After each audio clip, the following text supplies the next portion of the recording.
All right, let's talk about burnout. Burnout is something I think we've all experienced to some degree or another. If not, it's something we've seen other people experience as well. Either way, it's not a pretty sight. Dealing with burnout has to begin early on before it sets in. But before you can do that, you really need to know what it is. What is burnout? But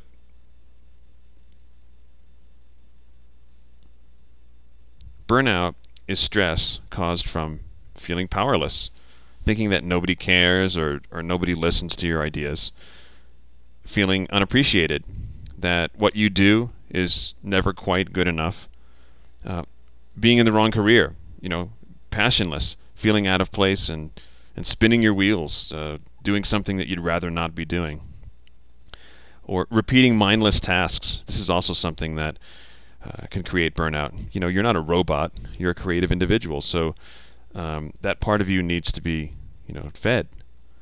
And if there's no room for your own creativity, then it's likely you'll find yourself burnt out. And if your life is out of balance, it could be a contributing factor to burnout as well. If you're working too much, or if there are other parts of your life that go largely ignored in favor of work, it's really not mentally healthy to be that way. And you're going to probably end up resenting your job later on because of it. So let's talk to Brian Peterson about burnout. Brian he's a photojournalist. He's based in Minneapolis. He works for the Star Tribune newspaper, and he's been there for, I think, over 25 years now. Yet he hasn't managed to burn out. He's still very positive and very productive, and he still loves his job. Brian is really unique in his style of shooting and how he relates to other people, and he's extremely helpful to others. He's not the least bit selfish, and I wanted to get Brian's perspective on burnout, specifically how he avoids it. Okay, so we are now connected here with Brian Peterson. Brian, are you there? I'm here. Excellent. Brian is a newspaper photographer in the Minneapolis-St. Paul area. So, my first question, Brian, is you've been doing really impressive work for years. And back in 1988, and I know I'm dating us both here, I was an intern in St. Paul. I worked for the competing newspaper. And I used to watch your work every single day, and it was always so solid. It was a really big inspiration for me. It's been a really long time, and you haven't slowed down a bit. So what secrets do you have? But what secrets do you have that keep you from hitting burnout? Well, Grover, it's kind of funny. I don't know if you knew, but I actually worked at the Pioneer Press before you were there as an intern. I did know that. I did, yeah. Started my big newspaper career at the Pioneer Press, kind of my big first exciting big metro job. And I remember at the time vividly being so excited about that job and finally making it kind of to the big time, to a paper where I could actually make enough money to make a living. And I remember, within the first month of being there, kind of these two groups of photographers. There was us young guys who were just gung-ho and just thankful to have a job and excited about every assignment, and were working 20-hour days. And then there was this other group of guys that was in the back room playing cribbage, bitching about assignments, really not too excited. And I thought, that is really bizarre. How can that be? These guys have one of the greatest jobs in the world. How can they be so bitter and kind of relegate their lives to the back room? And photographers are pretty well known for being a pretty grumpy, bitchy type, and that was the one thing that really kind of shocked me. I didn't expect to see that. And from I think that first year I was at the Pioneer Press, I was determined to not become one of those photographers. And if I ever became that miserable, I obviously would try to find something else to do. And I think over the years, what's become clear to me is that what happens to photographers at newspapers is that they're often, relegated to taking assignments rather than creating their own assignments and pursuing their own ideas. And most newspapers pretty much run the photo department as a service department. So you have very little control over your own photography or your own life or your own daily assignments. Right from the get-go, it was my goal to kind of pursue the things that I was interested in. And, whether it was sports early on, I did a lot of sports shooting to start with. because I really loved it, and not to mention I was relegated to the night shift as one of the new guys. But was determined to not become bitter and not to burn out. And I think about over the years, how to actually maintain that and how to kind of cultivate your own sanity, basically, and how to pursue things that you really are interested in yourself, instead of just having to take assignments and kind of illustrate reporters' stories. So that was kind of my goal, right from the start, just to kind of keep that in mind. One of the things I think that's helped me also is that I've been here at the Star Tribune for 25 years now, and I've kind of built I've kind of built my reputation in the newsroom. Over the years, I've worked with just about everybody in the room, and a lot of what I'm able to do today is directly related to my ability to work with other editors and people throughout the newsroom, not just the photo department. So giving yourself projects, giving yourself personal projects, personal things to shoot, instead of just relying on the daily, here's your assignment, has really helped. Yeah, it really has. And, right from the get-go, I've always kept a story idea log. I've got stacks of papers of potential story ideas that, when the editor comes to you someday and they're looking for stuff for the paper, I've got something I can go out and do. That's just something that I've done, just because that's just what I do. And it's certainly a much better. I mean, you can, one of the things that I think, when you see photographers that are kind of burnt out at papers, it's fairly easy to just keep the job and do your daily work and not bring it home and, not really push for any changes. But, to me, that was kind of the easy route, even though photographers are going to bitch about it. If you ask them if they really want to step up to the plate and do the work, half of them might not even want to do that. So I think, photographers realize that fairly quickly, that it's easy, to be a service department, because you don't have to do a lot of advanced research. You don't have to, know a lot about your subject. You just kind of go out and do it. So, I mean, it's definitely harder work to do good work. And there's no question about that. You're going to be changing your schedule. You're going to be working days off. You're going to, you're going to do what it takes to make the best pictures you can make. Okay, cool.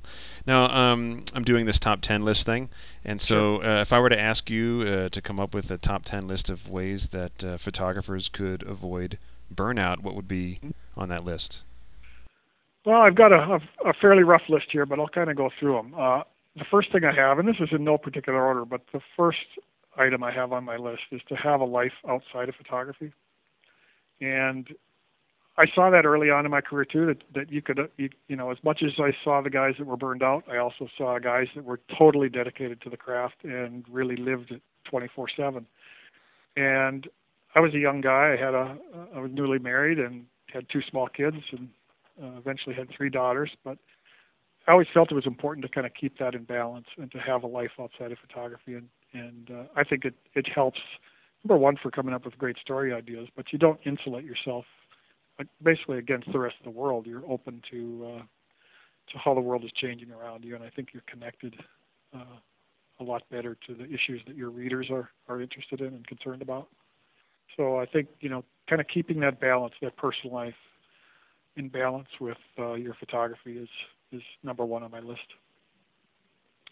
Number 2 would be to shoot what you love, and ask yourself what excites you, and find ways to get that work done. I mean, you shouldn't have to find ways. You should be doing it anyway, just because you love it. I mean, I think of some of the greatest photographers, and a lot of their best work were personal projects or projects that they worked on outside of their main money-making work. And I think it's important for all of us to kind of have those personal projects kind of playing in the background if you can't, figure out a way to make money with them. But, find what you love. One of the things about newspapers that I did love was, and I still love, is the variety. So, I'm not a guy who likes to specialize. I like to really, mix it up, and that's why newspapers have been such a great place for me. I really love the variety.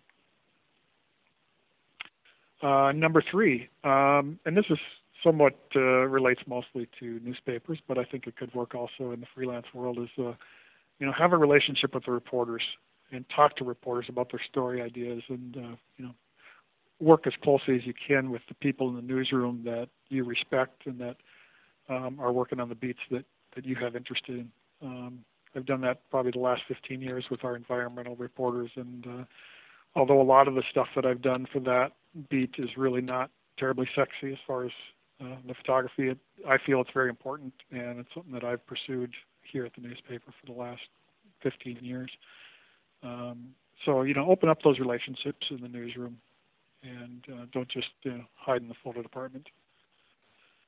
Number 4, this kind of relates to the reporter issue, but go the extra mile. I think back just a week ago, I was on an assignment. It was basically Governor Tim Pawlenty had left office. His personal papers were now open to the public to be read, and I was going to make a picture of that.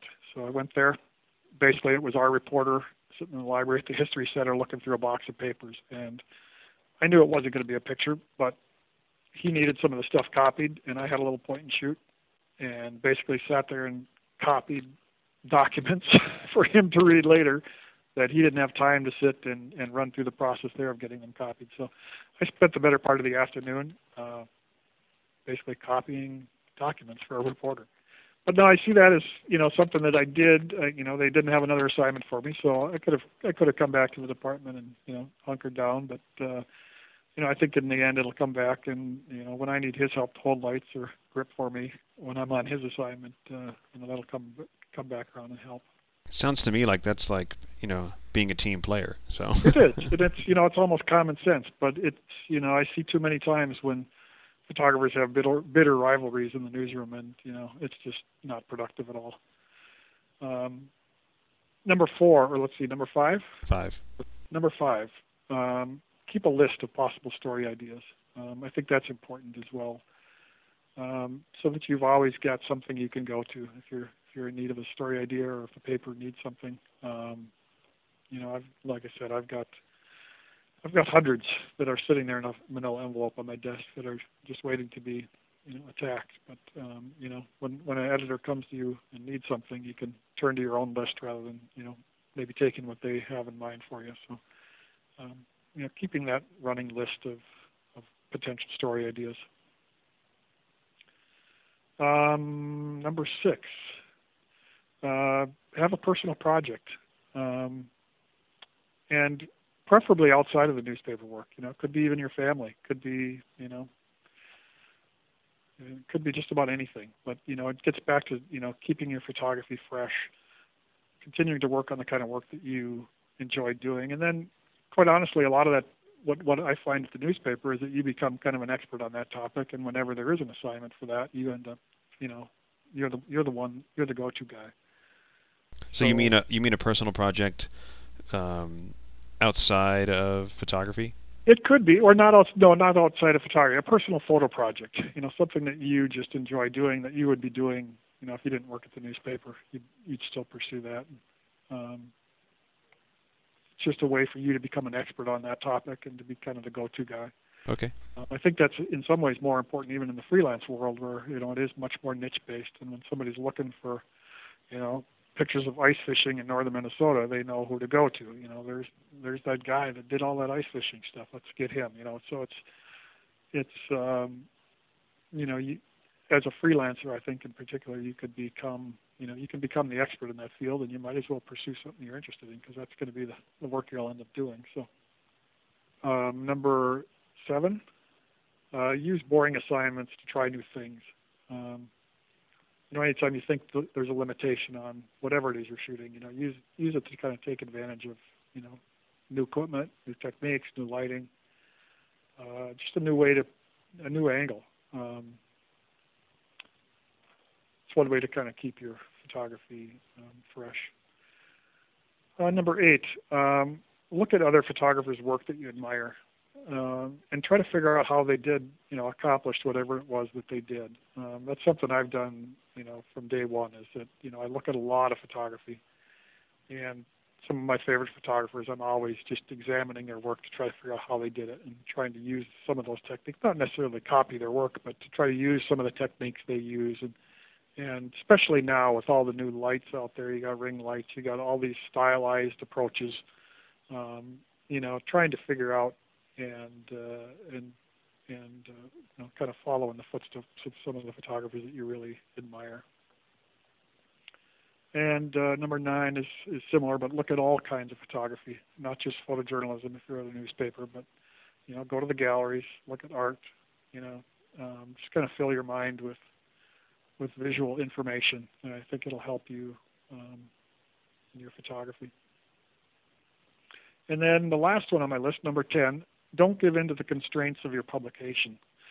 And I think that's one of the things that really, feeds the burnout of photographers at newspapers, is really kind of giving up and just, taking the assignments rather than trying to create your own and come up with your own ideas.